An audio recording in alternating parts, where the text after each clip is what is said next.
Hey, do I get a hug? Now that I'm doing my red drink, you betcha. All right. You know, Fred and Mabel, they used to go to the county fair every year, and they'd go through the quilts, and they'd go through the vegetables, and they'd go through the livestock, and they'd go through the farm animals and whatnot. And every year they'd end up way out on the edge of the fairgrounds with this little airstrip. Anyone pilots in here? Any pilots? Oh, okay.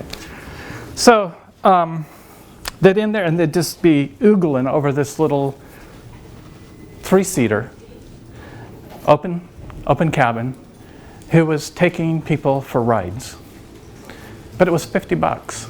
And they always looked at each other and say, $50 is $50. We're not doing it. So they'd leave. Year after year, they'd come back to the fair. And every time, they'd go through the quilts. They'd go through all the vegetables, all the farm animals and livestock. And they'd end up at this little airstrip, just dying to take that ride. And finally, years after doing this, the pilot, who began to recognize them, felt sorry for him. And he said, I'll tell you what, I'll take you up on one condition. You can't say a word.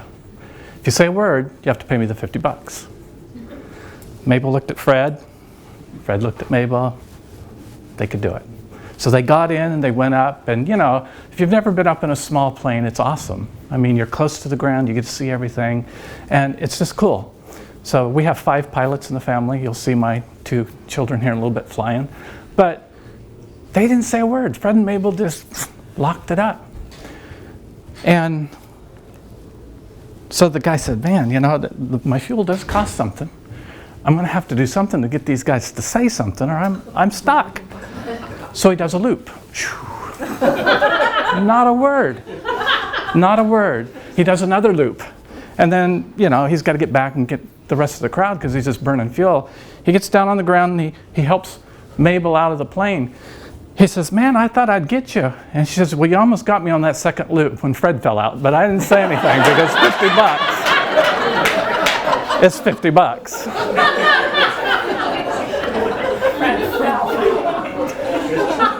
Now, I want to let you know that we're going to talk a lot about money today, but money is just an extension of your spirituality. You know, Fred and Mabel had some different values than we did in this room, didn't they? Because they put money above sanctity. And, you know, we all know people out there that have evil money, and we know where they got it. But then there's something called good prophets, and those people, they got their money in the right way, and now they're doing much better things with it. You know, sometimes I think Bill Gates should go back to making computers and software instead of doing what he's doing in his charity with his vaccination programs around the world. He did a whole lot more making software for us than he is, you know, holding people at gunpoint to give them shots. So we have to be really careful when we talk about money, because money is one of those things like sexuality that nobody really wants to talk about. And yet it is part of our everyday makeup. And without money, I can't extend myself and feed 70,000 North Korean children every day. There would be no way that I could do that. But with money, Michelle and I have the opportunity to participate in that exciting endeavor, because we love kids. We got 8 of them ourselves, okay? And that's the way that we can extend ourselves. You know, St. Paul said a long time ago when he wrote to the Ephesians, redeem your time because the days are evil. And I don't think that the days have gotten any better since St. Paul wrote that 2,000 years ago. I mean, we got some evil stuff going on. And money is one of the best ways that we can correct some of those problems. So, you know, B.J. Palmer, he said that medicine is the study of disease. That's what kills people, okay? Whereas chiropractic is the study of what makes man to live. And so let's take that same paradigm and let's move it on to our money, because conventional financial planning is allowing other people to manage your money in the hope that you won't run out of it before you die. That's a big fear today, that people are going to outlive their money. It's not a comfortable fear. What we advocate at Life Benefits is that if you will manage your money and learn the rules of managing money, you don't have to hope that you'll outlive your money. You will outlive your money. And you'll also leave a huge legacy in the process. It's very simple. In 1913, some things really dramatically changed in the world, but they happened right here in the United States. Number one, we started electing our senators by popular vote instead of the legislature appointing them. Number two, the Federal Reserve was born, which is not part of the federal government. It's a cartel. It's a banking cartel. Number three, we had income tax, the first and most important part of Marxism. You cannot have Marxism happen without a federal income tax. An income tax. And finally, the fourth thing that happened is that what I'm going to teach you today was taken out of the public education system.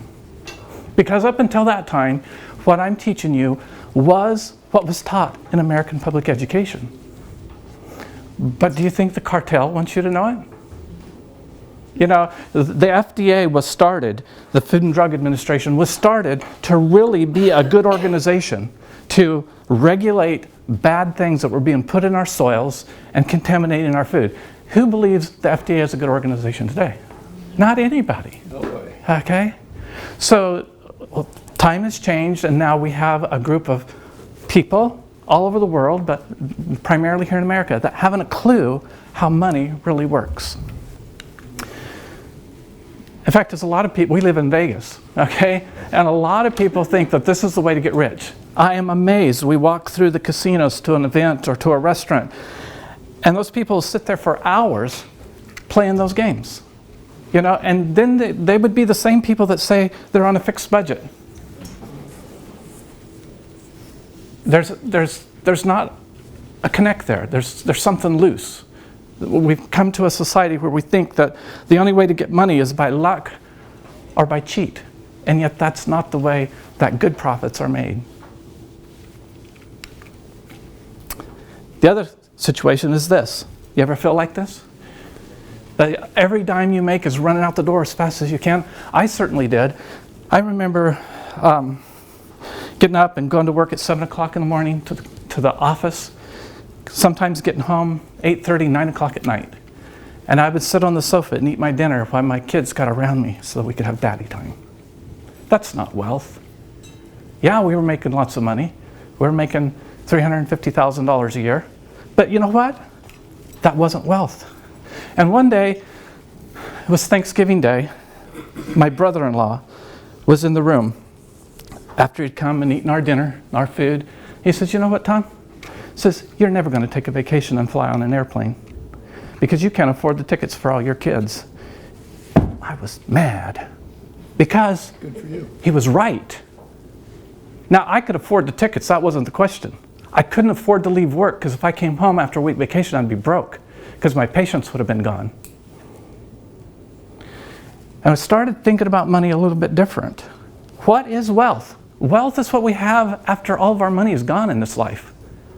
And yet, we can expand what we do so much much more if we have more money now. And so if we can just envision in our mind that we don't need money to be happy, that's not our focus. But to have that money, we can help more people, that's the right focus. And it sets us on to good profits rather than for evil motives and evil profits. Well, you know, I joke now because, you know, my brother-in-law has seen us fly all over the world, okay? And I always wonder what he thinks, but I've never asked him, okay? You know, Nobel Prize winner said that 90% of the stimulus of the nutrients to the brain comes from the movement in the spine. Isn't that cool? Okay? I'm going to tell you another secret. At least 90% of your wealth, or the lack of it, comes from the way that your money moves. The flow of money creates wealth. Write that down, please. The flow of money creates wealth. It's either your money's flowing under your control or it's flowing under someone else's control. And whoever's managing that flow is making a ton of money on it. Anyone ever heard of the law of scarcity in here? Raise your hand. Awesome. How about the law of gravity? Anyone heard of the law of gravity? Okay. I'm going to go back to the pilot thing because we're pilots, okay? How does an airplane get in the air? Does it defy gravity? No. No, without gravity it couldn't fly. Take a plane into outer space, it doesn't fly. It has to overcome the law of gravity with the law of lift. And in life we have the law of scarcity. It's natural for us not to have anything. Scarcity. There is only so much gold in the world. There is only so much resources. There are only so many minerals. There's only so much oxygen. You know, that's the law of scarcity. It's a reality. But that doesn't mean that we can't create wealth and have abundance. We just have to put in a different law and focus on it. And the law that we work on is the law of value. We have to create value in order to overcome the law of scarcity. And when we create value, then we produce wealth. Okay? Would you mind repeating the flow of money? The flow of money creates wealth. Creates wealth. And that's a real key word. Thank you for asking it. It creates it out of nothing. Okay? For example, Yvonne, let's say that you make shirts really well. You're a really good seamstress, but you're a lousy baker. And I'm a great baker. But if we were in an agrarian society where you were forced to bake bread, you might not be able to make as much bread as I can, because that's my talent and I'm gifted at it. Okay? So doesn't it make more sense for me to focus all my time on making bread, and when I need a shirt, come and change it for a few loaves? And science proves that if we'll do that, we will produce an abundance. Whereas if you're forced to make bread and I'm forced to sew shirts, there's going to be a scarcity of bread in your family and a scarcity of shirts in mine. That's kind of cool, isn't it? Yeah. All right? And that's based on what's a law called the zero-sum game, which we have been thrown into ever since 1913. And we'll talk about the zero-sum game here in a little bit. So there's a reason why I made this little brain green here. How many in here are worth a couple of $1 million? Just raise your hand. Awesome. I love it. Okay. I want to talk just a little bit here. How many of you have a liver? Raise your hand. Good.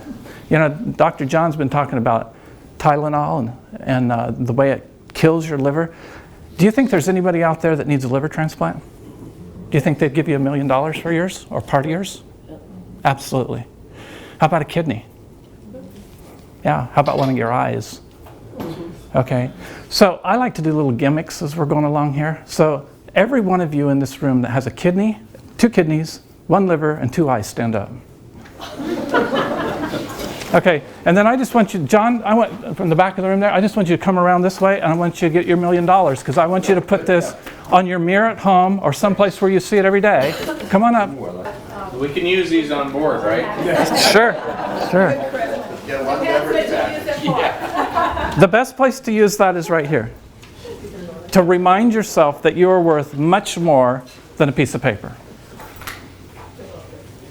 Much more. But a lot of people get focused on profits. Everyone know what a profit is, right? Yep. Does everyone know what free cash flow is? Yep. Okay, raise your hand if you do not know what free cash flow is. Okay, cool. Profits are something that gets taxed, and they can be manipulated. Free cash flow is something you can spend. That's coming from the 4th richest person in the world, who operates his corporations on a 1% profit or less. We get focused on profits and how much green stuff we have hoarded up. Now, my friend Rabbi Lapin tells me that blood and money are the same word in Hebrew. They don't differentiate because they do the same thing in their own environment. They circulate. If everyone got up here and ran around the ship a couple of times, your heart would beat faster, but your body would not have made more blood. You would be free cash flowing your blood. Your heart is the center of that. And so as we talk today, I want you to envision yourself as becoming the financial heart of your financial system. The heart of your financial system. Because if you let someone else be the heart, you're going to pay them service fees, you're going to pay them taxes, you're going to pay them finance charges, and like we're going to talk about in a little bit, it's going to cost you a heap of money. In fact is, The average American today loses 35 cents of every dollar they spend. Would you like to get half of that back? If you just got half of it back, what would it do in your life? How would it make it different? That's a huge amount of money. Now, the Perpetual Wealth Code is something that Life Benefits, we patented that because it is a concept that blends a lot of different theories over the centuries. But what I've looked back and read and discovered is that the people that understood this and made money the good way, this is what they were doing. But it really didn't have a name, so I had to come up with a name. And it is perpetual, just like your blood continually cycles in your body. And so we call it the Perpetual Wealth Code. And it's the ability to use your dollar more than once. How many has ever used a dollar more than once without having to work for it again? Cool. All right. Oh, borrowing. Leverage. Yes, leverage is powerful. In fact, write this one down. Debt is not a dirty four-letter word. Yay, tell my CPA. Okay? Debt is not a dirty four-letter word. We have been told it is. And we keep getting shouted at by gurus all the time. Get rid of your debt, cut up your credit cards. That is a lie. That's like taking Advil. Okay? It's not correcting the problem. Debt can be very dangerous if you don't know how to manage it, though. So, Warren Buffett says rule number 1 in becoming wealthy is never lose money. And what is rule number 2? Anyone know? Never forget rule number 1. Okay, and these sound like little cliches. In fact, as my daughter, who's 17, wrote like a 3-page volume, and every line is a cliche. And it's just arguing. So you can say a lot of cliches, you can make yourself look really good, but it might not mean anything to anybody. Okay, so we're going to explore this a little bit further. How do you never lose money? You know, Will Rogers, American cowboy, said, "It's not the rate of return on my money I'm concerned about, it's the return of my money." And if we learn how to preserve what it is that we make and not lose that 35 cents of every dollar that we spend, now we start creating wealth. We start creating abundance. Americans are essentially saving 40 years and earning 0% for it. Who said that? Nobody except this fellow, Robert Shiller, Nobel Prize winner in economics and professor at Yale. Okay? So his solution, it made me think so much today as you were talking about. You read all these medical journals and then they say, go take the stuff that's going to kill you anyway. So he says, save more. Even though you're not earning anything on it, save more. So how do you do that? Okay? And where do you do that? Because if we'll explore why nobody's earning anything, it's where they're saving their money. Imagine all your blood pulling down into your feet. Does it do you any good? It becomes toxic to you.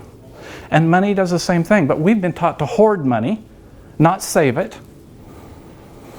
And hoarded money does not flow for you. It flows for someone else. And they make the profits on it, and they give you pennies on the dollar that they make. That's not fair. It's not right. But it's the system we live in. And so we have to understand it so we know what the rules are so that we can win the game. GAME stands for, and you might want to write this down, guaranteed, available, manageable equity. I wrote a book about it. And the first person that wants to come up here, I'll give you the audio. Come on up. She raised her hand. I'm sorry. Acronym again? Guaranteed, available, manageable equity. Now, Anna also has written another book, and she's an illustrator. It's called Grandma's Coffee Can.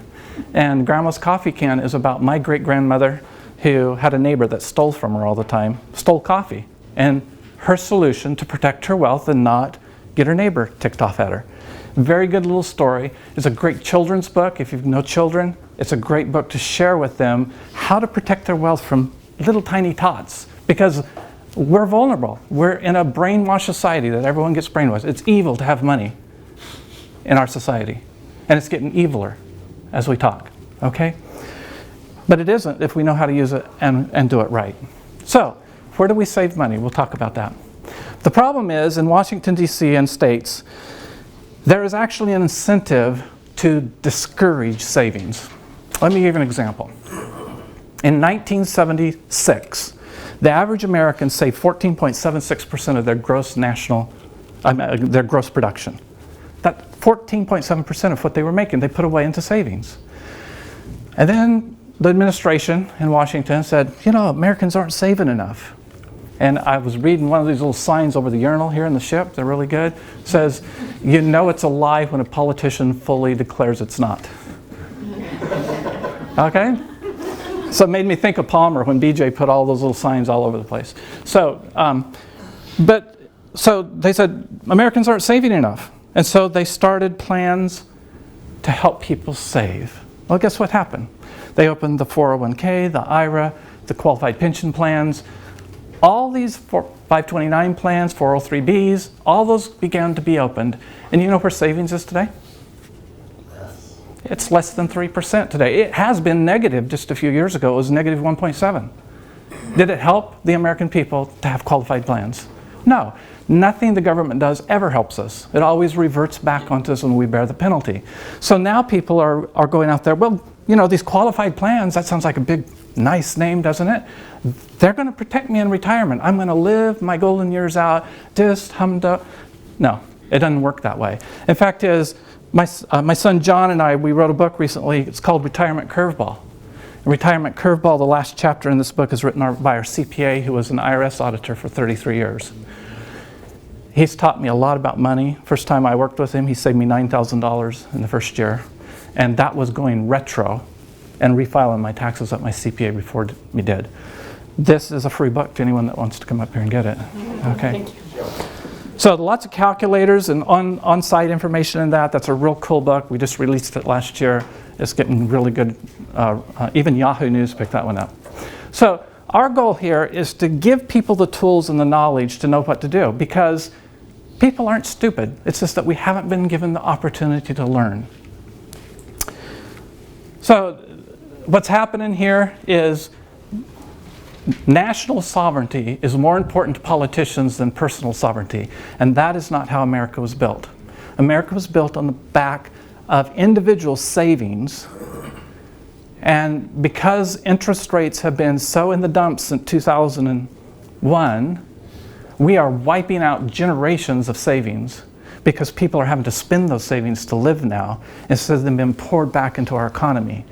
And if something doesn't change, America is going to be a different country in less than a decade. All right? Something like there's $7 trillion of government debt that now has negative interest rates. You are absolutely right. And you know, Yellen the other day, Federal Reserve Chairman, says we're going to go to negative interest rates. And look what happened to the stock market right after that. Because we've seen it happen already in Japan. It doesn't work, you know. But it's they don't know what to do. They're at the end of their rope. All these wonderful things that they've philosophized and theorized about haven't turned out. And now they're at their rope's end. And so it's up to us as individuals, just like in our healthcare system, it's up to us. Do you think Obamacare is going to keep you well? Yeah, we can't depend on those programs. They're nonsense. So how do you ride out the next big wave? Well, you do have to save, but where you save is really important. You've got to save in no penalty, no tax accounts. Because if you are paying someone else's penalties and you're paying taxes on those, even if they're deferred taxes, you're going to get creamed. Because when has taxes ever gone down in your lifetime? Did they ever go down in your lifetime? They certainly did. And did you pay less? Well, not my personal tax, but the highest marginal income tax rate in the 50s was 90%. It was 90%. The highest marginal rate now is like 40%. That's exactly right. But notice he said his personal taxes didn't go down. And that's the key here. You know, my CPA, Jack Cohen, that wrote in this book, he says, you know, people believe that they're going to retire in a lower income tax bracket. It doesn't happen, folks, unless you're living under the bridge, okay? Now, he's absolutely right. The highest tax bracket has been well over 90%, okay? It was 94%, and then it came down. But you know what? All throughout that time period, the United States government only collected about 20% of the gross national product. It doesn't matter. Because what happens is that people are not as productive when the tax rates are high. They're not going to pay it, or they go to the black market. So we got to save, and then we have to leverage debt. We have to leverage our savings to fund the things that we purchase and invest in. And then we use our income to replenish those leveraged savings. Now, imagine for a second that you're a credit card company. And I just went on a shopping spree and spent $15,000. Monica, do you want me to pay it off? You're the credit card company. You want me to pay it off tomorrow? No. Or would you like me to pay it off in 10 years? Take your time. Take your time. Okay. You've got to leverage your savings so that you're financing your lifestyle. And everyone says, well, where do you invest? They come to me and say, well, where can I invest this? Where can I invest that? I thank God I'm not a financial advisor. I don't want those, any more than I want MD behind my name. Because I don't want to tell people what drugs to take any more than I want to tell you where to put your money. But I will tell you this, you know more about where you need to put your money, Raina, than I do. You just have to have the guidelines around how to do it when you do it. Otherwise, you'll become one of the statistics that lose 35% of every dollar. But if I can show you how to keep that from happening in your life, then you'll know what to invest in. You'll know because it's where your bent is. It's where you're already interested in. And the first thing we talk with people is we start with their personal life. If they have a business, we work with that. Then we move on to their personal life. And after that, now we can take more risk. But it's a whole lot easier to write yourself a check than it is a credit card company or a line of credit. And so if we get into a position where we can do that, it becomes a fun game to win. Keep the interest earned by leveraging your savings and repeat steps 1 through 5 as often as possible. That's it, folks. That's really simple. And I'll tell you a story here. In 2004, we moved back to Oregon from Idaho, and we were going to build out our clinic, and I like to do that kind of work. I was going to take my boys, we were going to do it, and ended up working in our yard a little bit as the city was getting our permits pulled and everything. And I bent over and I was working on a rock and I ruptured a disc in my low back. Okay? I couldn't do any carpentry work for a while. And then the city set on our permit from December till June before they allowed me to go back into practice. We were paying on 2 mortgages. Okay?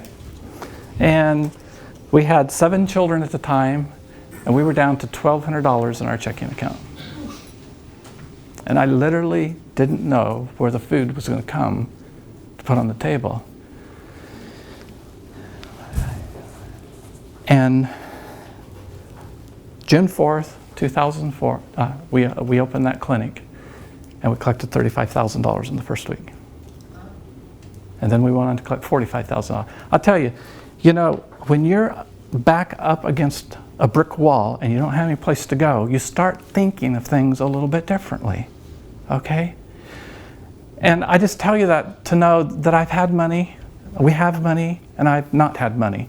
And it doesn't change our happiness level, because that's something we get to decide, and that's real wealth. But it's a whole lot easier to have money, folks. It just is. Okay? And I like what Zig Ziglar said when people start talking to you and they'll say, well, I don't give any hoot about money. It didn't mean anything. He says they'll lie to you about other stuff too. Yeah. Okay? So, in chiropractic, we talk about the safety pin cycle. Have you talked about that to all this group yet? Oh, we got to talk about that. Okay. So, but again, I'm full of gimmicks, so you got to come get your safety pin. Let's start on this side this time. Okay? Just come on up. And these are little things just to help you remember what we've talked about today, okay? So in chiropractic, Dr. Stevenson said in 1927, in the philosophy of chiropractic, he says that if you'll look in nature, things happen in cycles. And they repeat themselves over and over and over and over again. We have winter, we have spring, we have summer, we have autumn, okay? Right now in the Las Vegas area, they're really concerned about the drought, because water levels have not been where they are in Lake Mead since 1955. Wow. But in 1955, folks, there was only 230,000 people living in Las Vegas. Today, there's over 2 million. So they're concerned about it. But you know what? The cycle's going to close because El Nino is going to bring out more than half that water this year. It's a cycle that happens. Nature is full of cycles. And he talked about the safety pin cycle, because when the cycle is open, and we do not have full nerve function in the body, then we have disease, okay? dis-ease. And what happens, is chiropractic comes along and we adjust and close the circuitry of the nervous system again. So now we've got a cycle going again. Same thing happens in finances. If we have the financial loop open, we suffer inflation. Everyone know what inflation is? That means the year I was born, 1960, if you had a $10 bill today, it'd take 82 to buy the same stuff. That's what happens. I'm 55 years old. $10 the year I was born, it would take $82 today to buy the equivalents of what I could buy at $10 the day I was born. That's inflation. Now, every one of us in here has a different inflation rate. Everyone's inflation is different. So this little government figure that they throw out there, inflation's been 4%, is a lie. They've even taken some grocery products out of that now and some gasoline things because it skews their number they want the public to hear and read. So inflation will kill you. It's an insidious occult disease. Disaster or divorce. It happens, folks. And when these things happen in our life, money and wealth disappear. Okay? Got a good friend, he's a chiropractor up in just south of Bellingham, and he's redoing his office. He had all the office interior rebuilt, all the electronics, the sheetrock, new equipment all throughout, phone system and everything. Then they did the roof. And why a roofer in Washington State left it overnight without tarping it, I don't know, but they got 2.5 inches of rain that night. And everything completely destroyed. Carpet, walls, electronics. And he was 6 months out of his office while they were getting it fixed. He lost revenue. He had to rack up credit card debt. But thank God, he was a client of ours, and we were able to get him out smelling pretty good. Okay? Mitigation and medical. Anyone ever been sued in here? Yeah. I was sued when I was 26 years old for $500,000. And it was by another chiropractor who had seen my patient, who was injured at work pulling green lumber off of a lumber chain up in Oregon. And he really hurt his back bad. He went to this independent medical examiner, which was another chiropractor. And he went in, and the doctor wouldn't gown him, number one. Number two, he made him walk from one room to another without rubbing him. And number three, when his x-ray films came back that I had taken, they were all crumpled and wrinkled and couldn't be read anymore. So I wrote about it in my notes. That's what I was taught to do about in school, right? Well, then the insurance carrier says, we need your notes. And so I copy my notes and send them off, libel and slander. I got sued. Okay? So we were in deposition, guy's nasty, and I'm young, I'm scared, I'm sweating, and we're going to go to circuit court. We're going to go to court on Monday. It's Friday afternoon. I get a call from my attorney, and she says, you want to settle out of court? No cost. You pay your fees, he pays his, it's done. And young, stupid, foolish man, I said yes. I wish I'd have never said yes. It all settled. I can't tell you that doctor's name today. He's still practicing. He shouldn't be. But if I'd had more money, that would have never happened. And it cost me $30,000, which was a lot of money for me right then. But you know what? No amount of money should have ever gotten to my way of keeping someone like that from practicing on the public. You know, there were 3 women that accused him of the same thing. That's why he wanted to settle. And if I would have gone forth, he probably would have got convicted on those. So we want to close the pen because there's cost of education, there's cost of living, there's market corrections that are going to happen. And when we close the pen, now we've got the Perpetual Wealth Code working for us. So let's give you a practical example of how this can work. This is some fun with our real estate, the real estate Michelle and I have owned, that we've lived in, not our rentals, but the property that we've owned since we were married. So let's just look at the facts here, okay? Our first home we bought in 1990 for $53,000. And we lived in it for about 5 years. I paid that house off because I was raised by people, my parents survived the Depression. They said, pay it off. Don't owe anybody anything. Always pay cash for everything, and I did. I listened to him very carefully. We paid that house off. I only had to pay $317 a month for it, but I paid it off. We paid it off in little over 5 years. So if I would have just paid the required payments, I'd have paid $21,000 for it. We sold the house for $115,000. Profit on that is $62,000. That's not bad, is it? Okay. Our second house. I'd always heard paying cash was good, so I paid cash for this one. I wrote a check for $107,000. I thought, I won. And you know what? The next 6 months, my practice didn't take off because we had moved from Oregon to Virginia. And we don't speak the same language. Okay?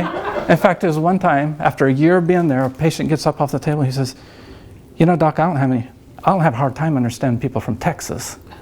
Okay. Okay. But we did our way, all right? We lived there for 5 years, paid that house off. All I would have had to pay on that house was $30,600. We sold it, made $43,000. Not bad in 5 years, okay? Fact is, I was still feeling kind of good about it at this point. Then we moved to Idaho. The house was $225,000. We put $60,000 down because I needed to build out a clinic. We took some of the revenue. Anyway, the monthly payment was $1,015. We ended up just staying there for a short period of time, simply because when we moved there with so many children, everyone thought we were LDS. And when they found out we weren't LDS, they thought we were Catholic. And when we're not Catholic, then you better get out of town, right? Okay. So we sold our practice to a good LDS boy, and he was glad to get it, and we were glad to go. And so anyway, we made $35,000 on that house. Okay. Our fourth house, I got smart. I put 0 down because that's what was available at the time. Okay?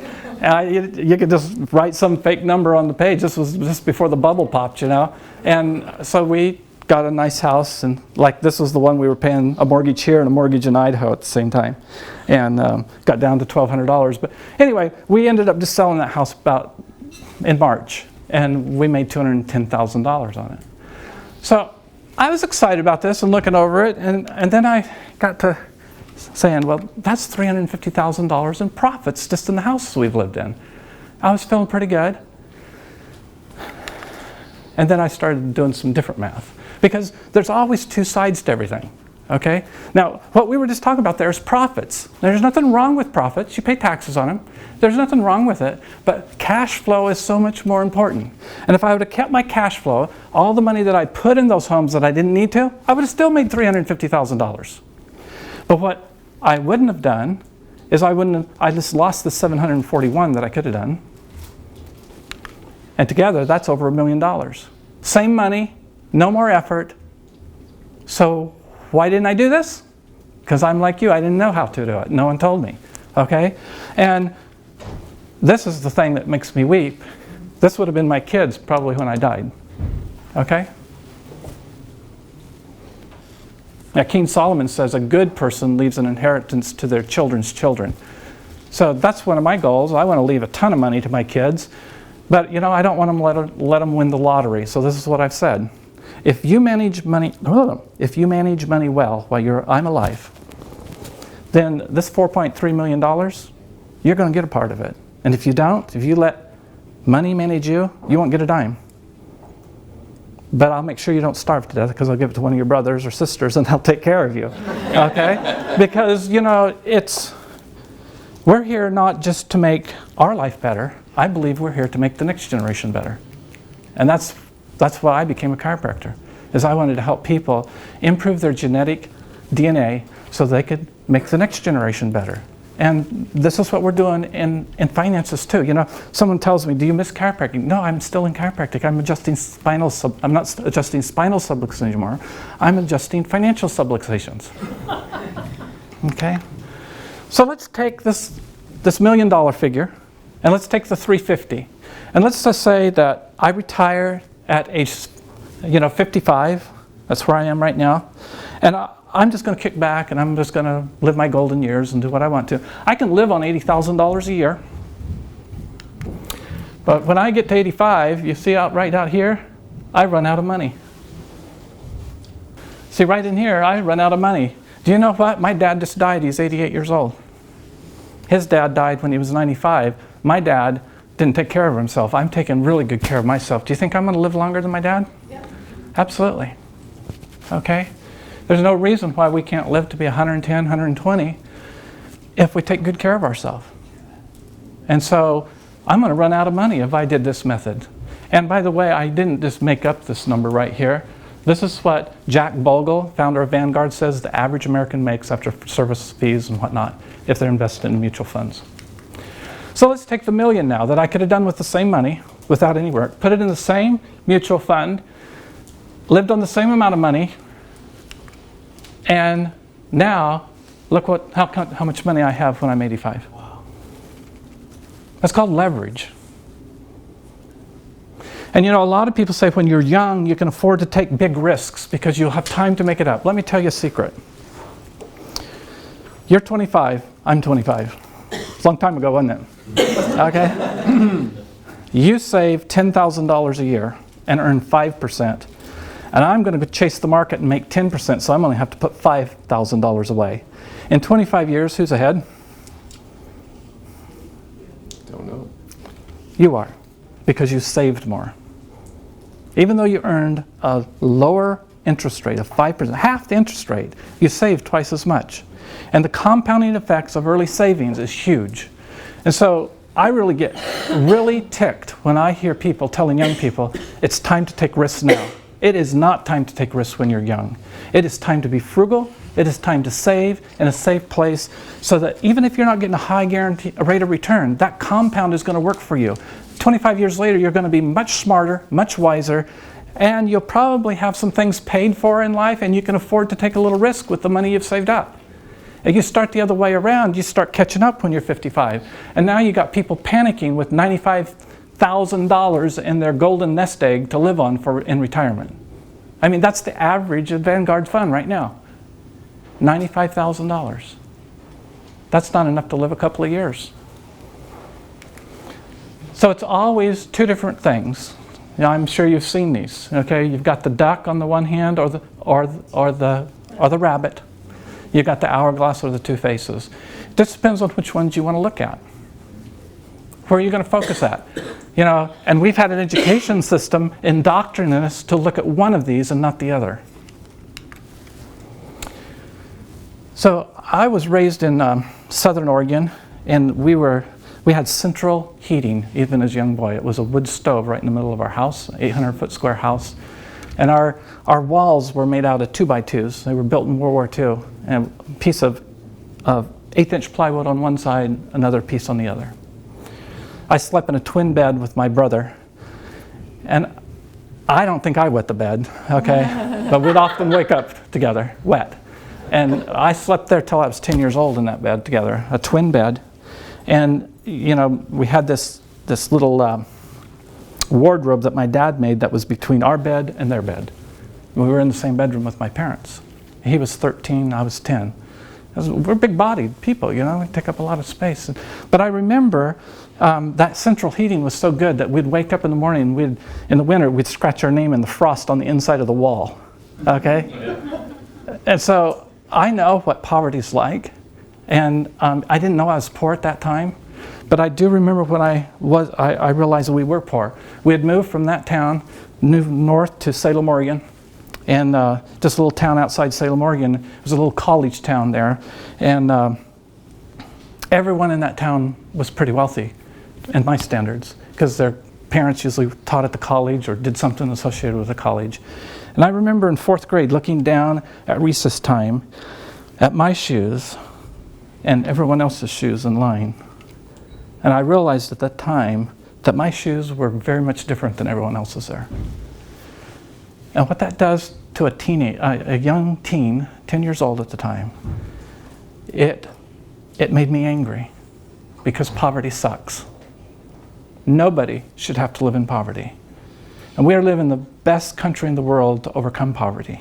There's no reason why anybody has to be poor in our country. Not one reason at all. And I determined right then that I wasn't going to be poor, and my kids were going to eat the things they wanted to, good, healthy things, and they were going to wear clothes that didn't make them feel like they were weird, okay?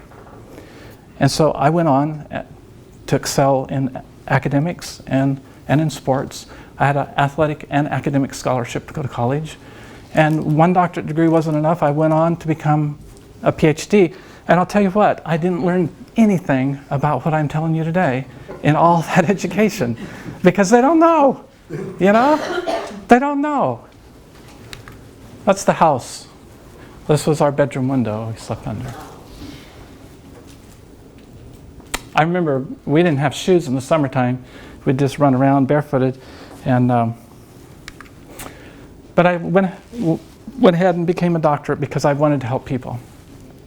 And then in 2004, November, we were doing a patient appreciation day.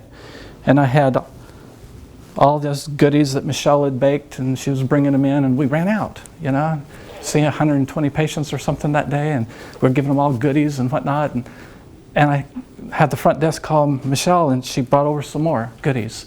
And while she was gone, less than 45 minutes from our house, we got robbed. Jeez.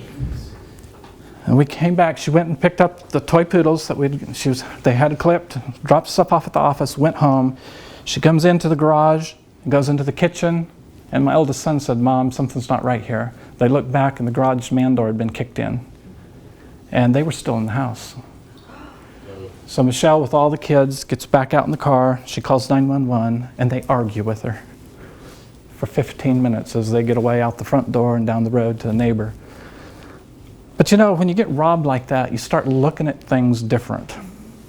What's really valuable? Is this worth keeping? No, let's get rid of that. Let's get rid of that. If they didn't think this was valuable, we'd probably should throw that away too, you know? And it just makes you think different about what is and what isn't valuable in life. And you know, the thing that ticked me off the most about that is my little 13-year-old now. He could not sleep next to the window for years because he was afraid. That's what ticked me. I mean, the material things you can replace. And finally, through some of the quantum type chiropractic, he's been able to get over that, because those are cellular memories that can be erased. And any memories that you have about money can be erased too, and you can reprogram yourself. You don't have to wait for someone else to do it. It's just what you think. So you've got the safety pin, you've got the $1 million bill. That's the beginning foundations of thinking different about money. You are worth it. And so you can change that DNA. That's really cool. So in the process of cleanup, we ran across a letter from a colleague, and he says, "You need to talk to this fellow because he saved me $30,000 in taxes last year." Well, I looked at the date on the letter that Michelle handed to me. She says, "Have you called this guy?" I said, "No. We get letters like that all the time. You know, we just throw them away." She says, "No, I want you to call this one." So I did, and ended up that we began to do what we did. And I got so excited that, because Dr. John, either one of you ever have a patient tell you they can't afford your services? Yeah.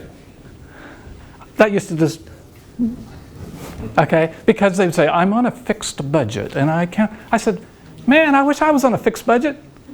You know, I can know exactly what we could do, you know? But I'm not. Budgets don't make any sense to people that are on a fixed budget, on a fixed income." So anyway, I was excited because I saw this as a way to help people get the care they need to get rid of some of the problems that they carry throughout their life and think they got to deal with, when actually they could get over them. So let's talk about something that I suffered with that many people do. They think that the cost of paying cash isn't really anything. I paid cash for everything. Got our homes paid off pretty much with cash. We paid cash for our cars. I paid cash for my kids. And I've got kids that are taller than I am. You know, my oldest son is 6'6" and a quarter. And when he was growing up, man, it was like every week you had to go buy new jeans for him, you know, let alone the food bill. And, you know, so there are expenses, and I was paying cash for everything. So let's just look at this. Let's say you've got $50,000 saved. I'm sorry, we should have made that a little bit bolder. And you're earning 2% on it. Now, this was really hard for me to understand when we started. So I'm earning 2% on my $50,000. I get all excited because, hey, I can go buy a new car now, right? I've got $50,000 saved. That's the way I've been programmed, okay? Michelle's been programmed, don't spend it, we're going to keep it forever, because that's her programming, okay? Because, you know, she grew up in a poverty-stricken atmosphere just like us. So we're not people that are talking from inexperience here, okay? But what happens here is if I make a purchase with that money, I throw away the 2% compounding for the next 10 years. And it's compounding on an ever-increasing principal balance. So it doesn't stay at $50,000. Now, let's say that this piece of equipment, I'll just say it's a digital x-ray equipment because we work with a lot of chiropractors, okay? This dude here, he doesn't save. So he's got to borrow the money and pay 3.77%. In this 10-year period of time, how much interest does he pay? $3 less.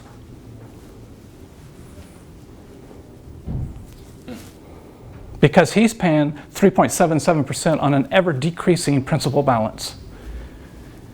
Now, let's combine those two together. What if you had the savings and you would just pay yourself what everybody else is having to pay for their money? So if I have $50,000 and I can keep the 2%, then I'll have $60,950 in 10 years. But if I'll pay myself back, if I could use this money and not lose the 2% and pay myself back what everyone else is, I can double what I'd normally make. Does that make sense to everyone? Through money created by income, correct? It's money created by our own income.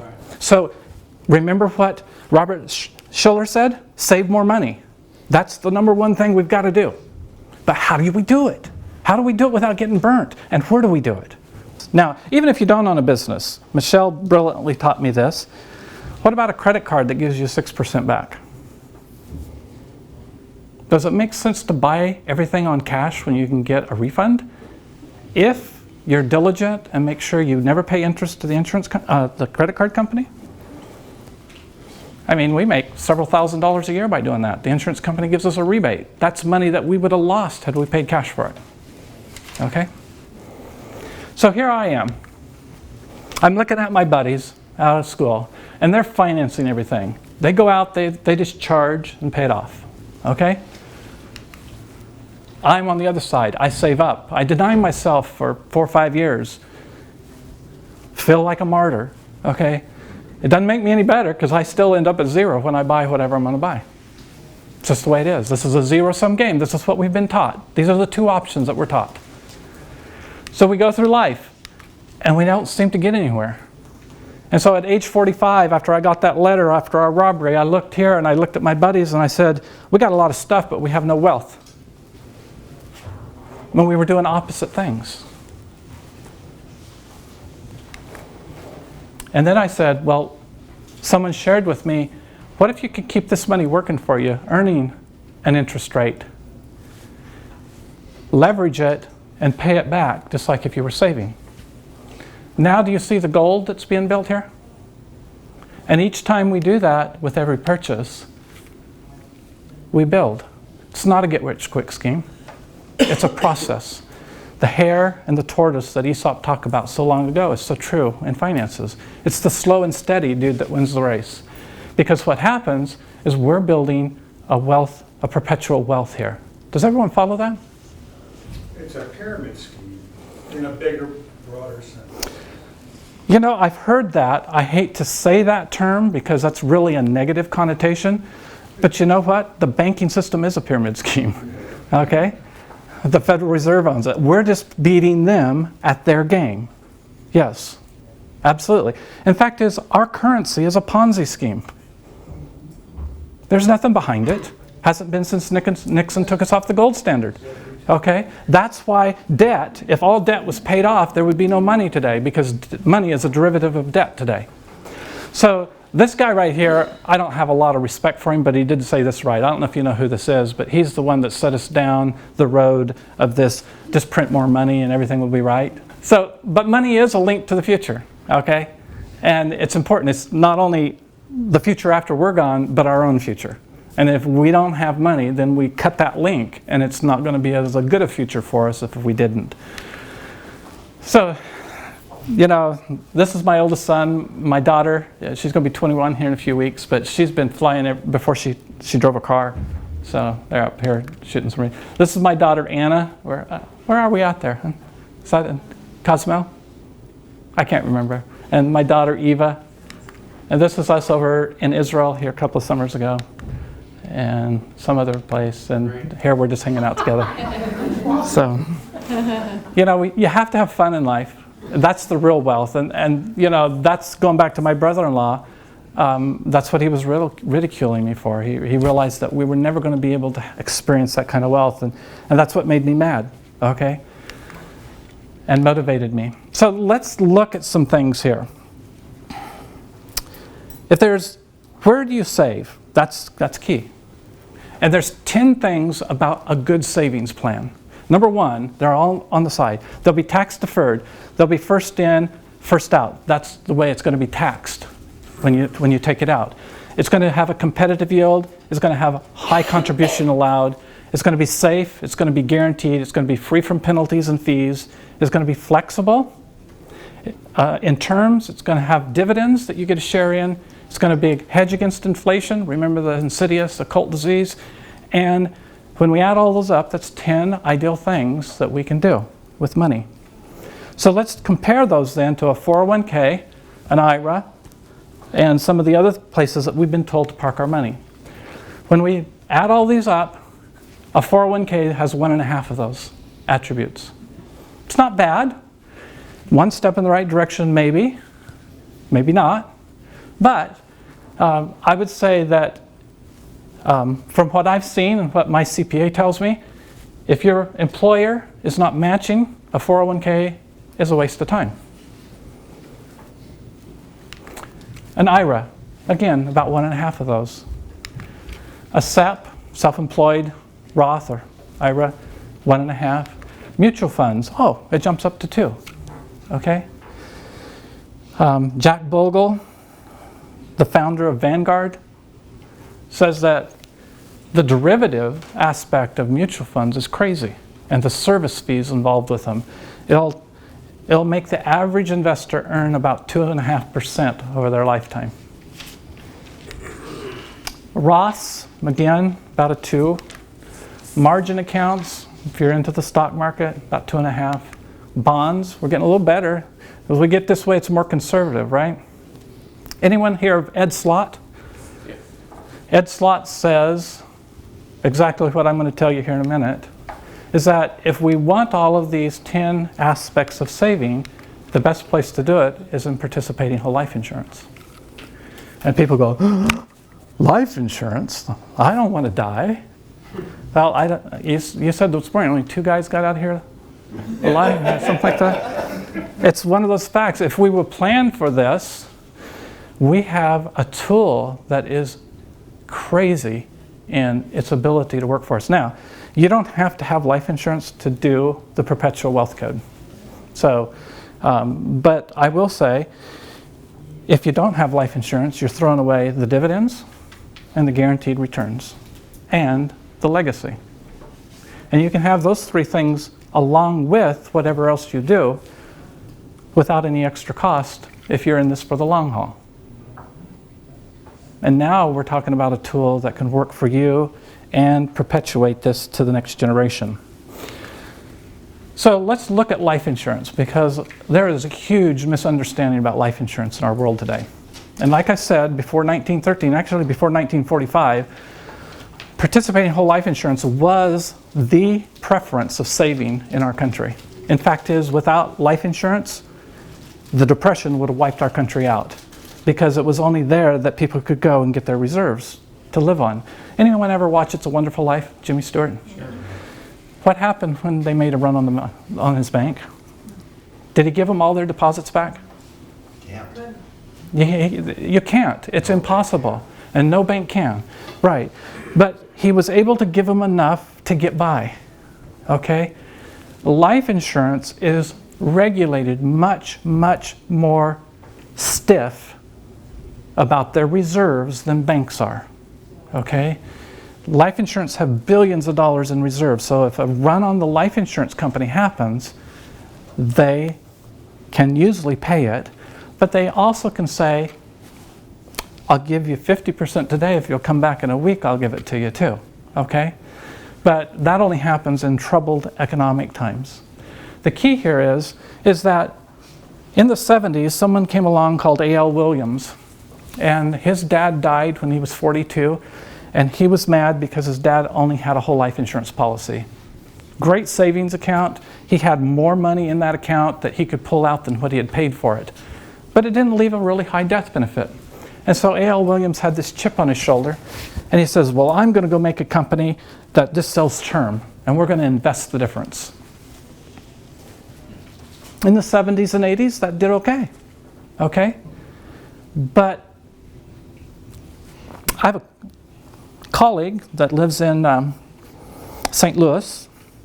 She was a Prime America agent who was A.L. Williams' company. She practiced exactly what he said. She bought term on her and her husband, and she invested the difference. They bought real estate from all the way from Houston, all the way around the Gulf Coast, clear down to Tampa. They had real estate rentals all throughout there. They were sitting high and glorious until Katrina. They can't even sell the property, let alone rent it. They just about got level with the water, and BP decided to spring a leak. They're 60, 65. They want to sell everything and move back to South Carolina to be with family. They can't afford to. And now, here's the insidious nature of term life insurance. They can't afford the premiums anymore, because term life insurance usually has a period where you pay low premiums, and then when you get near your death, the premiums start going up like this. And so they had to quit paying their life insurance premiums. So now they have nothing, absolutely nothing, after 19 years of following A.L. Williams' tactics. And that's the problem with doing either or in life. We've got to think both. Wealthy people never think, I want to go on this cruise and I want to have, and how much is it going to cost me? They don't think that way. We think, I'm going to go on this cruise, and how much of the money that I spent for it can I get back? So Michelle and I are going to make all the money we spent on this cruise plus the interest back. And we're having a nice cruise, because that's the way we think now. Okay? Because remember, rule number 1 is never lose money.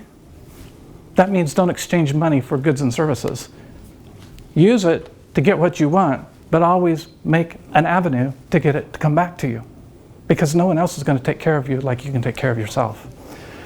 We're going to walk over that here in just a little bit on the whiteboard with you so you see exactly how that works. So here's the different types of insurance. There's term and there's permanent. And this is an overview, but you need to understand this terminology, because there's a lot of people out there that are starting to do what we do, and they're selling wrong products.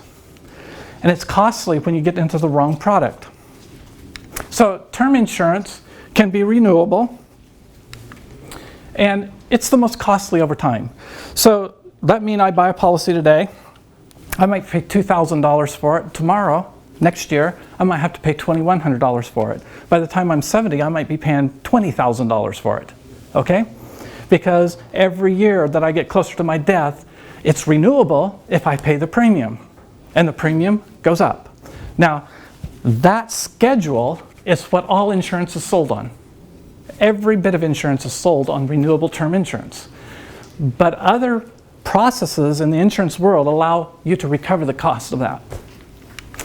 So then there's level term. Level term is ideal for young people that are just getting started, that if someone was to die, it would really leave a hardship in the family. So we need to get the house paid off, we need to get education costs, we need to get food and clothing, we need to keep mom or dad not having to bust down 2 jobs just to keep this family together, because anytime there's a death, there's going to be some lack of production. So level term means that if I start paying this when I'm 20, I could have a level term till I'm 40, easy, and only pay a really little bitty money for that. And the reason that is that 99% of term insurance never pays a death benefit. The insurance companies have no risk. They don't take risk. But if it does happen, you're covered, and that's why you need it. Because nasty things happen in life, right? It gives you the most options, level term, okay? And then there's level term that allows you to, as you get more mature financially, to convert that into permanent insurance without having to go through reinsurability. So a client of ours here a few years ago, he bought a policy, and he bought a term policy, and now he's doing better financially, and he wants to convert that term policy into whole life. And so we say, well, let's apply for just a whole life because your finances are there. So we apply, and the insurance company says, no, you can't have it.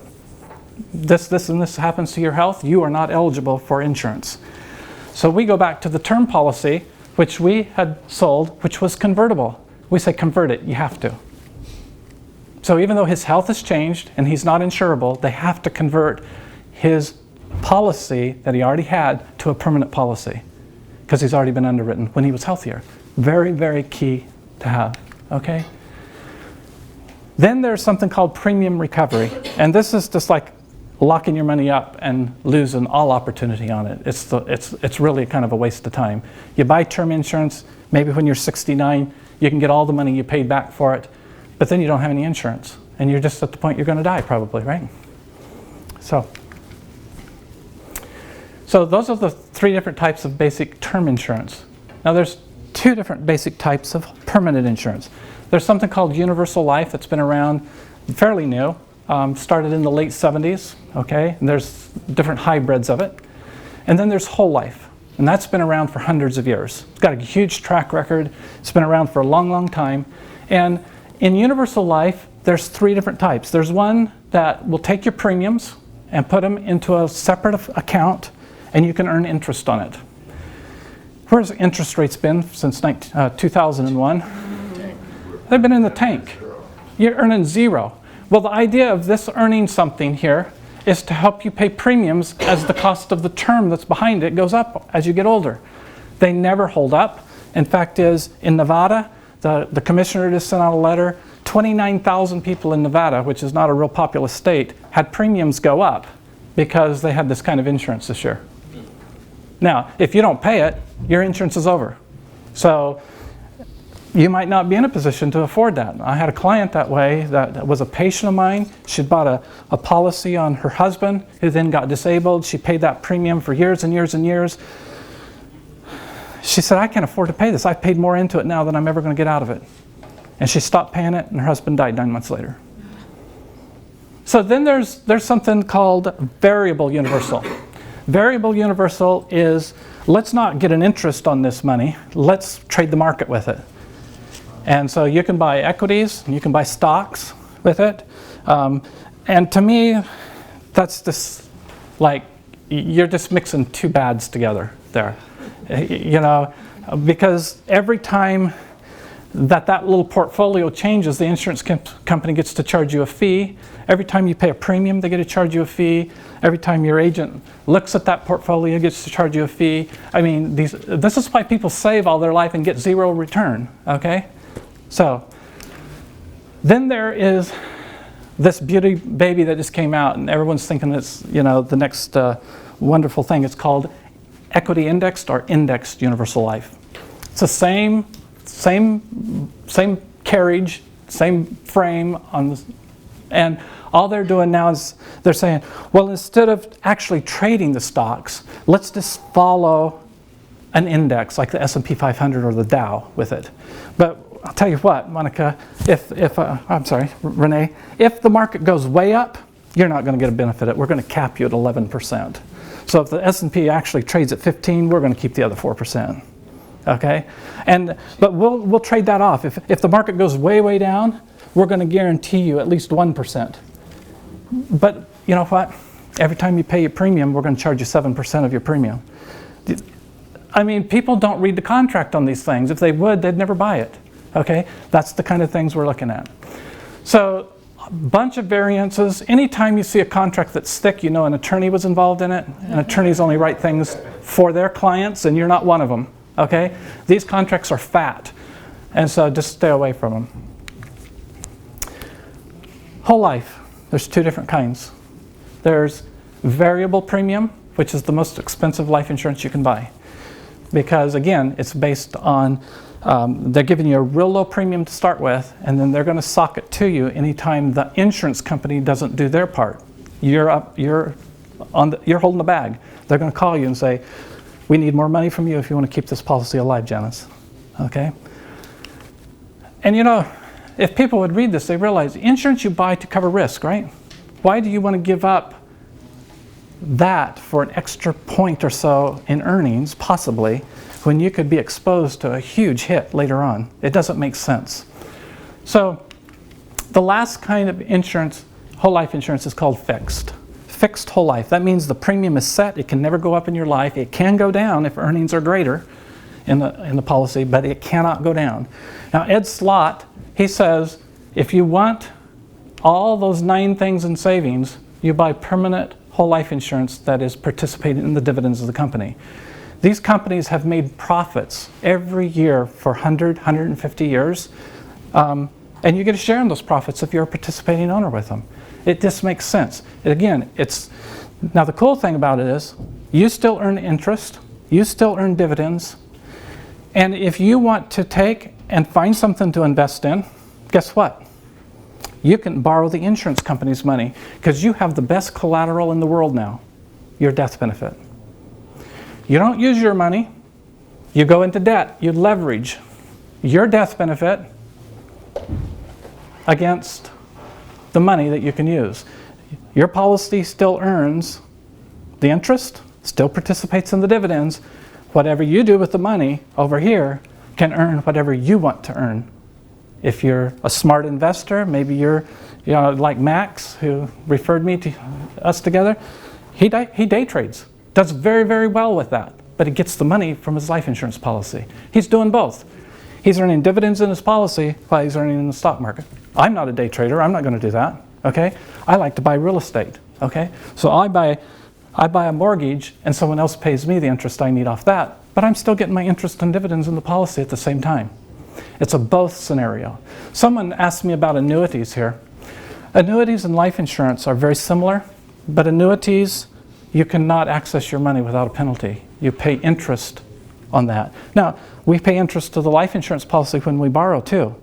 But in my book, Prescription for Wealth, I document something very interesting. Warren Buffett chooses to pay the IRS 6% on his tax bill rather than pay his tax bill. Because he can go over here and he can make 15, 20% with that money. Is that a good deal for Warren Buffett? Yeah. It's a good deal for you too. Only we're using the life insurance policy and you're going to pay them 4 or 5%. And you're going to go over here, and Michelle's going to come up here in a minute, and I'm going to show you how to save 18 cents of that 35 cents we say everyone's losing when they spend money. Who would like a copy of this book? There you go. Okay. Who would like a copy of those 9 things? Let's pass that around. Okay. Who would like to take a vacation and earn money? Pass those around. Okay. Who would like to stay on target and think about money a little bit more often? There's a sticker. Okay. Michelle, would you come up and write on the board for us? Now, you know, when we wrote this book, it was automobile loans were higher than an insurance policy loan. So it made sense to borrow money from my insurance policy. Today, it's the other way around. It doesn't make sense to go borrow money at a higher rate.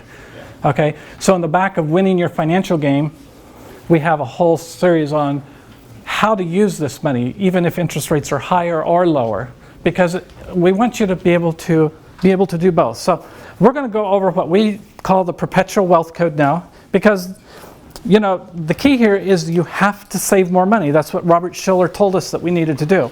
So we have an income column, we have an expense or an investment column, we have a money management account, and we've got we're going to use the life insurance policy, but it could be your savings account.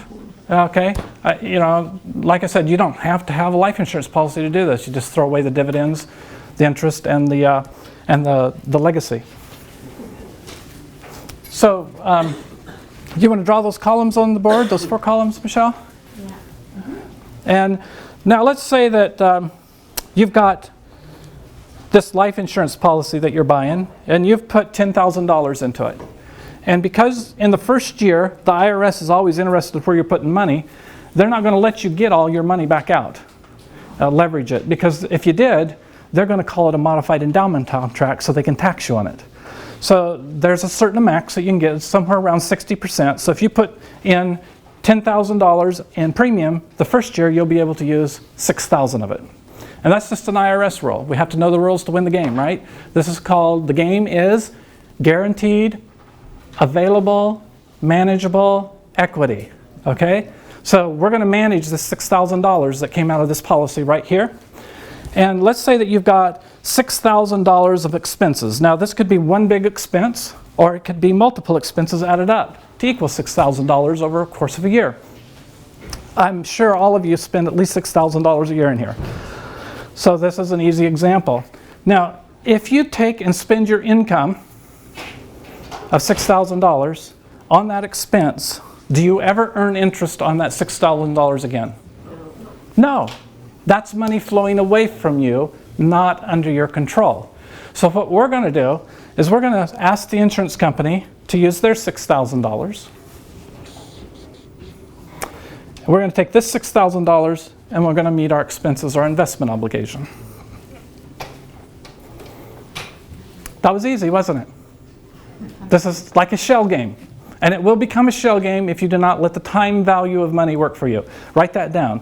If you do not let the time value of money work for you, this will become a shell game. And people will mock you and say you don't know what you're talking about because you won't be doing it right. Okay? So you have now $6,000 over here you didn't spend. You can afford to pay this $6,000 back immediately, but that is not what we want you to do. Because if I take $6,000 out of this pocket and I put it over here, what did I do? I didn't do anything. I just played a silly game. So we've got to let interest work for us. And in order to do that, we're going to say, out of the $6,000 that you didn't spend, let's take $50 per month times 6, or the 1,000 that you borrowed. How much is that? $300 a month. And we're going to transfer that back to the money managing account. So we're going to put that back over here. Month by month. Now people always say, do I have to do it every month? Can you do it quarterly? I don't care how you do it. You got to get it back there. But you've got to have a plan. And most people say, well, I don't need this money management account, and I don't need... No, you don't need any of this. This is a system so that it lets you do it easier. If we don't have a system, we'll never follow through. So it's a great system. It's worked for thousands of people. And so it's just, you know, if you come up with a better way, that's cool. I'm fine. I'd like to hear it. But this is a really cool system. At the end of the year, 12 times 300 is how much? 3,600. Did you spend the entire 6,000? So how much free cash flow do you have? $2,400 left over here. Everyone following this? Okay. You started with 6. You spent 36. You're left with 24. And you had 10 to start with. Yes, and we still have more than 10 in the policy. Because the 10 over here is earning an internal rate of return and dividends, plus it's got about $150,000 of legacy that we can leave to someone. So we bought something, okay? So put internal rate of return and dividends. We're earning that. Yes? Borrowed money from your insurance policy. What is your money? We borrowed money from the insurance company because of our insurance policy. Okay. Because our policy becomes the collateral for the loan. I see. So I jokingly tell people I'm spending over $2.5 million of my death benefit before I die. Because that's how much money we have in circulation right now that I'm controlling. It's the insurance company's money, but when I die, they're not going to pay that to Michelle. They're going to pay her whatever's left of it. But you know, Michelle and I are spending it together right now. Is she robbed? No. Okay? This is both mentality. Very, very few people can get this. But we're alternative minded, so we get it, right? All right? So now, you're earning dividends, interest on the $10,000. You got what you needed. You have $2,400 left over. So what did we do here? It's a game. People say, I don't get it, it's just a game. Well, if we figure the math out, 5 times every 1,000 you borrowed, or 5 times 6 times 24, is 18.16% a year. I just helped you save another 18.16% interest without filling it because you have money left over. If I'd have told you save 20% of your budget, you'd say, oh, I can't afford to. But you bought everything you needed to right here. By using their money. Yes. Does that help? Now this will go on ad infinitum as long as we're honest with ourselves. The day we break down and aren't honest with ourselves, the system collapses. That's why banks, over 2,000 of them a year, go bankrupt. They don't do this. They borrow the money, they spend it on something else, and they don't pay it back. Bank of America owns $189 billion of life insurance, like I'm telling you, and they do it for the same reasons that I do. They use it to cover their liabilities, they use it to finance their asset purchases, they use it to recover their money, and they use it to set up tax-free retirement plans. Any of those four things do you not like? So how is this a hedge against inflation? Your $10,000 is your premium. By year 8 in this policy, you will have more money in it than what you put into it. That means you're spending more money. You're able to use more money than what you've put into it. Okay? Anyone own their own business here? How long did it take you to get to where you've paid off all the expenses to start your business and make a profit? More than that. Yeah, this is a business model. You know, I talk to chiropractors all the time around the country. 40% of our clients are probably chiropractors. And they, you know, they're in their 50s and they still owe student loans. 60s. You know? And a lot of them haven't paid anything on the principal, so the interest has been compounding. So I was talking to one guy, was he 58 the other day? He has $450,000 on his student loans. You know, he thinks it's going to be forgiven. Well, great. When he retires and it, quote, it gets forgiven, it becomes income to him just like that. Now the tax man's after him. You know, we live in a world of lies, and we have to understand that no one's going to take care of ourselves better than we do. So how do we start this whole thing? And, you know, I know we rushed right through this, but I will be happy to individually on a web meeting sit down with any of you and go through this until you understand it. Okay? I just wanted to open the big picture today. And I'm going to be here for the next 7 days or so. So pick my brain, pick Michelle's brain. But anyone ever read The Richest Man in Babylon? That's a book you need to go out and get. It's a $10 book. W. Clement Stone became a billionaire by reading that book and the Bible. He says those are the two books that made him a billionaire. And W. Clement Stone was 12 years old. He was beating the streets of Chicago looking where he could sell newspapers because the older boys were beating him up. And he was trying to make newspaper sales because his dad died and he needed to put food on the table for his family. Yes, sir. Could I ask, one of the things you mentioned was it's important to minimize fees. Where do fees factor into any of this? Fees, that's a very good question. On a life insurance policy, it's a fixed fee every year. It's usually $75. Okay? But we have to still pay the premium. If the fee comes out of your premium. It's already fixed into it. Now, the $10,000 was your premium in this policy. Then what is Okay? it every year? It will be that for every year. I just pulled it. Yeah, I just pulled a number out of the hat. I'm sorry? Depending on the amount of coverage. We work at it backwards. I'm not selling life insurance. I'm selling money management. So if we start with this, whatever your age, it's going to be different, your death benefit. So on a 20-year-old, they'll probably buy close to $1 million. On someone my age, you know, it's not going to buy that much. Okay, but I'm not solving for death benefit here. If we need death benefit, we go back to the term to get it. Yes? No, you just answered my question. All right, great. So W. Clement Stone's walking the streets and he sees this richest man in Babylon in a hardware store window. He goes, why the richest man in Babylon in a hardware store? So he goes in to ask why. They said, you know, that book has helped us in business so much, and we've become so much more wealthy by following those principles. We tried to give it away, we tried to sell it, no one would buy it, no one would have it. So we put it in the window. We said anyone that asks about it, we'll give it to him at cost. So he bought it at cost, he went home and read it. When he died in the early 70s, he was a billionaire.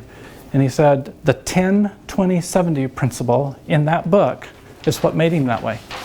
And all the 10-20-70 is closing the safety pin cycle.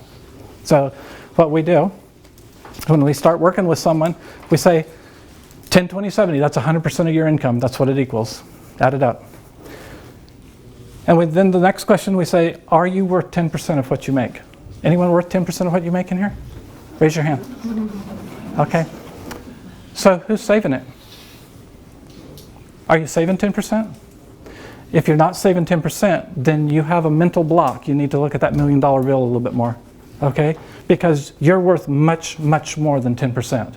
And I've made this challenge to all kinds of people, whether they're making $1 million a month or whether they're making minimum wage. And I say, prove to yourself over the next 3 months, take 10% off everything you earn, every time you get paid, put it in an envelope, in a tin can in the backyard, or a bank account. I don't care where you put it. Call me in 3 months. And everyone that's taken me up on the challenge says, Tom, you won't believe it. I didn't miss the money. And I got a heap of money in that tin can. But we got to start first. That 10% is yours to keep. It becomes the seed to grow more wealth. And if you don't have seed, you don't have a harvest. So 10% is yours. And if we'll save that most people save it in the wrong spot. They put it in a 401k, an IRA, or some type of a fund where they get penalized and pay a fine if they have to get it out. Or they have a liquidation issue. They go out and buy real estate before they're really able to afford real estate. Now they need the money. They can't get their money back. The bank won't loan it to them. So that's why we use participating whole life insurance, because we can leverage this money, still earn interest on it, still earn dividends on it, and now we can go after the 20% in our life. And 20% in our life is the most that you should ever let any creditor extract from your life. Now, I'm not talking about your mortgage payment, and I'm not talking about your car payment or your student loan payment. I'm talking about overspending at Christmas, or emergency spending on a credit card, or lines of credit, or luxury items. And if we'll limit the amount creditors extract to us from 20%, once we get a fund going in our 10% column, we can use that to fund our own debt.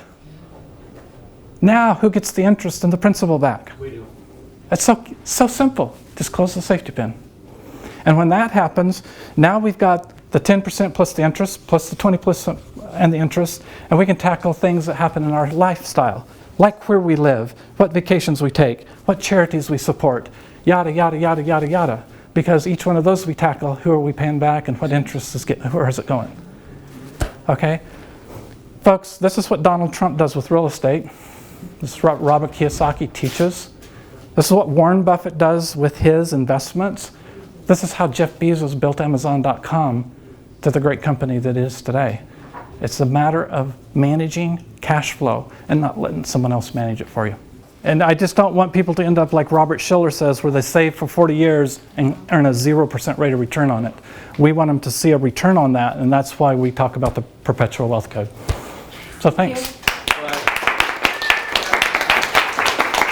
Thanks for having me. Oh, man. Okay, am I the only one that wants to pick his brain? Okay, good.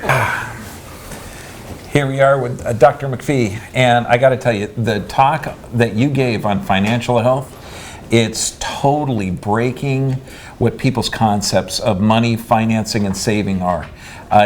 What are the takeaways? Because I had enjoyed the heck out of your talk. What are the takeaways that you want people to get? Well, first of all, I just think that everyone should be wealthy. I mean, it's not, we talked about the law of scarcity, but the law of abundance overcomes scarcity. And there's no reason why everybody can't be wealthy. We just have to define what wealth is in our mind. I love that. Now, how can they get a hold of you? What events do you have coming up? Because you've got to expand on these concepts that you've got developed and practiced. Well, we have podcasts every week. We have a blog that goes out every week off our website. You can sign up for that.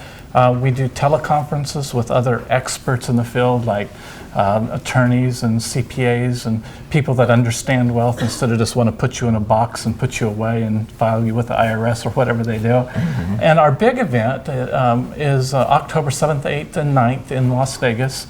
Actually, it's going to be in Henderson at Green Valley Casino. So it's going to be fun. There's a lot of things to do in Vegas besides gamble, believe it or not. Wait a second. Wealth building at a casino. Yes. Look at the irony. You got to get a hold of this guy.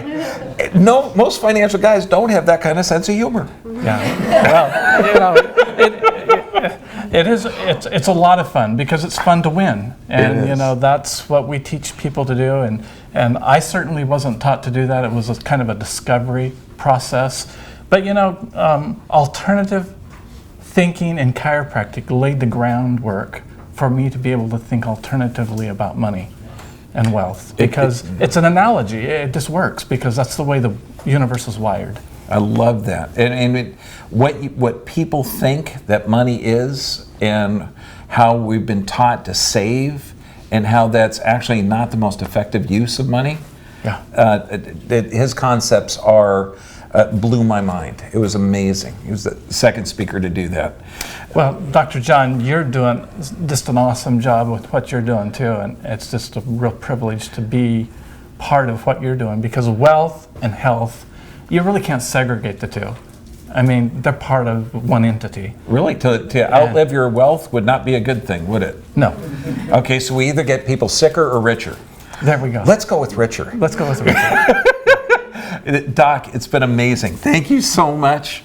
Okay, go to his seminars, hook up with him online, and prepare to have your perceptions of wealth and abundance changed. 702-660-7000 or life-benefits.com. Yeah, baby.